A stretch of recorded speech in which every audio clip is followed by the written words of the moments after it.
La Société d'aide au développement de la collectivité, mieux connue sous le nom de SADC Charlevoix-Côte-de-Beaupré-Île-d'Orléans, entend se repositionner au cours de la prochaine année sur le territoire de la Côte-de-Beaupré et de l'île d'Orléans. Voilà ce qui ressort de l'Assemblée générale annuelle de l'organisme tenue le 18 juin au Centre multifonctionnel de Beaupré. Cet objectif a été fixé après avoir constaté que seulement 14 de l'investissement touche la Côte-de-Beaupré et 4 l'île d'Orléans. Le directeur général de la SADC, Pascal Harvey, dresse un bilan de la dernière année d'opération. On peut dire que c'est une année qui est supérieure à la moyenne. Ça fait quand même 29 ans que la SADC existe. On intervient sur la Côte-de-Beaupré et l'île d'Orléans depuis l'année 2000. C'est un agrandissement de territoire qu'on avait eu à l'époque. C'est un territoire, en fait, c'est deux MRC qui étaient pas bien desservis par les services de première ligne du gouvernement fédéral. Puis à l'époque, il y avait une étude qui avait été faite. Et la SADC de Charlevoix a levé la main en disant, bien nous, on peut couvrir ce territoire-là. Et c'est ce qu'on fait depuis 2000.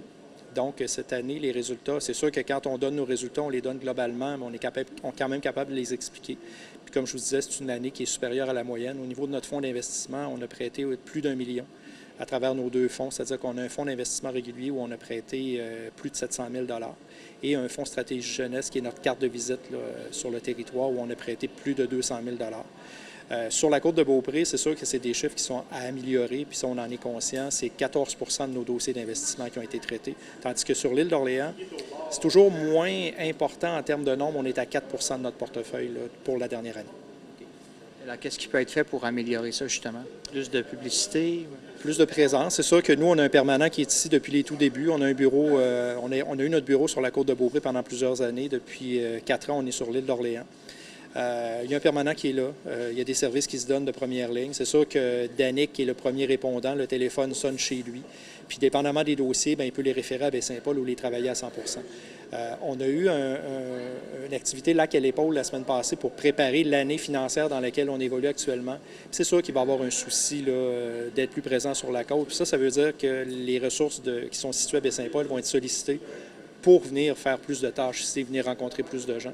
Mais on a un plan d'action global pour la prochaine année, mais on a un plan d'action qui est particulier pour la côte et l'île. Tantôt, vous avez parlé de première ligne. Pouvez-vous dire un peu des exemples lorsque les appels rentrent, qu'est-ce que c'est pourquoi? Bien, pour aider les entrepreneurs, nous, on intervient à 3 niveaux. On intervient en financement, on intervient en accompagnement et on intervient en développement économique local.